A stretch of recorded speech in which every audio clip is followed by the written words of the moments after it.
ৰাতিপুৱা 4:30 বজাত আমি বগলৰোড চকত মিলিত হ'লোঁ। যাম আমি গুৱাহাটীলৈ।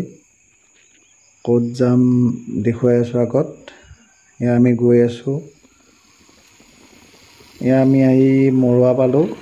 মোৰ লগত ৰিজুল, নয়ন আৰু বিকি, আমি চাৰিওজনে গৈছোঁ। গৈ আমি মৰুৱা শংকৰদেৱ নামঘৰ, ইয়াত শংকৰ উৎসৱ পতা হয়। ইয়াৰ পিছত আমি গৈ পাম আৰিকুছি পাৰ হৈ কালী মন্দিৰ চৰাবৰী। ইয়াত দেৱালী টাইমত পূজা অৰ্চনা কৰা হয়। এনেও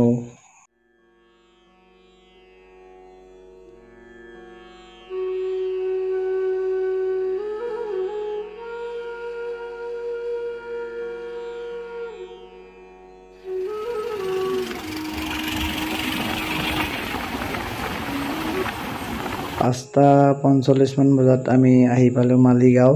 ইয়াতে ফ্লাইঅভাৰৰ কাম চলি আছে। তাৰ বাওঁ চাইডে কামাখ্যাৰ অম্বুবাচী মেলা, তালৈ আমি আহিছোঁ।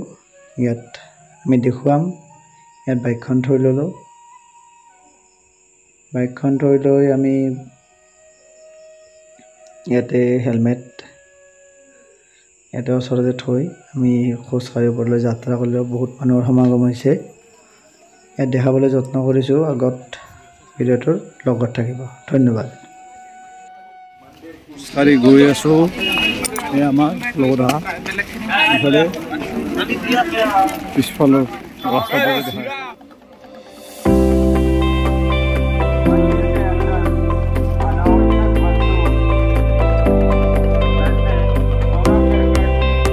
খোজকাঢ়ি ভাগৰ লাগি ইয়াল আমাৰ বহি লৈছে ফেনত তলত ইভাগে মানুহ যাই আছোঁ আমি। চিনাকি কিন্তু এতিয়ালৈকে আকৌ দেখা নাই। চিনাকিগিলা উঠাই নাই কিজানি আহি।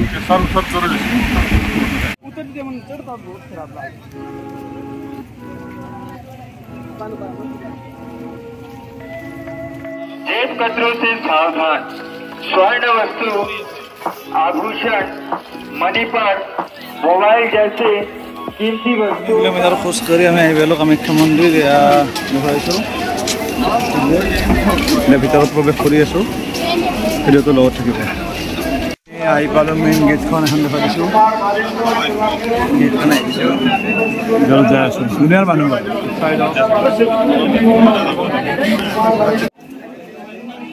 ভিতৰত প্ৰৱেশ কৰিলোঁ। এয়া মেইন গেটত। মই কামাখ্যা প্ৰথমবাৰলৈ আহিছোঁ। সৰু থাকোঁতে চুলি কাটিবলৈ লৈ আহিছিল ঘৰৰ মানুহে, যেতিয়া গম নাপাওঁ আৰু। ইয়াতে চেণ্ডেল খুলি ল'লোঁ। পাছত চেণ্ডেলযোৰ কোনোবাই চুৰি কৰিলে। উপায় নাই আৰু, ইমান মানুহৰ মাজত চেণ্ডেলবোৰ হেৰাইছে। পিছত আমি গ'লোঁ, ইয়াতে আহি পালোঁ। ইয়াতে আহি ড্ৰাই ফ্ৰুট কিবা খাই ল'লোঁ। এয়া মূল মন্দিৰটো দেখুৱাইছোঁ, কামাখ্যা মাৰ মন্দিৰ। ইয়াত আশীষ ল'বলৈ সমগ্ৰ ভাৰতবৰ্ষৰ পৰা বা তাৰ বাহিৰৰ পৰাও কিছুসংখ্যক লোক আহি ইয়াত ৰাতিপুৱা 6 বাজিছে যদিও বহুত সংখ্যক লোক আছে। আগদিনাৰ পৰাও আছে, ৰাতিৰ পৰাও লোক আছে। ইয়াত আমি আগৰ ফালে গৈ আছোঁ। আগৰ ফালে গৈ আমি চাৰিওফালে ভক্ত বাবা গৌৰীসকলক দেখা পালোঁ। তেওঁলোকৰ আমি লগ কৰিলোঁ, ক'ত আছে। তেওঁলোকৰ বিশ্ৰামথলীলৈ গ'লোঁ। ৰাতিপুৱাৰ সময় কাৰণে তেওঁলোকে বিশ্ৰামথলীতে আছে। তাত আমি তেওঁলোকক মাত কথা দি আৰু ভিতৰত প্ৰৱেশ কৰিলোঁ। ইয়াতে বিভিন্ন ৰাজ্যৰ পৰা বিভিন্ন ধৰণৰ ঐশ্বৰিক শক্তিসম্পন্ন বাবাসমূহ আছে।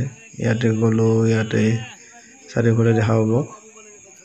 আৰু আমি কামাখ্যা মন্দিৰৰ চাৰিওফাল ঘূৰিলোঁ। বাবাটো দেখা নাপালোঁ। এতিয়া বিচাৰি যাই আছোঁ। চাওঁ দেখা পাওঁ নে নাপাওঁ। গোটেইখিনিয়ে ঘূৰিলোঁ।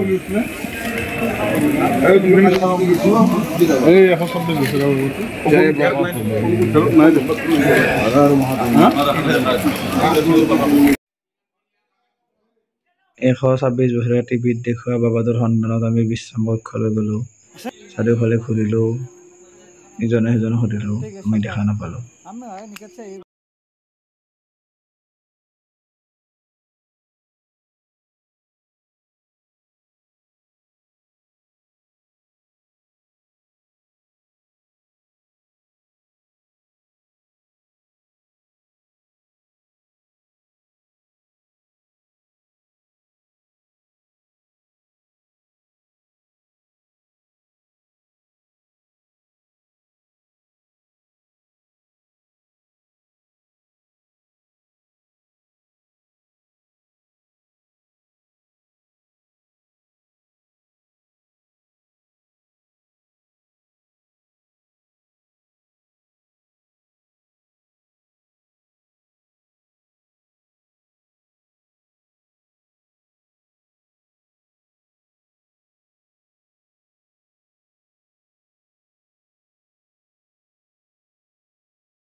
এটা কিন্তু বঢ়িয়া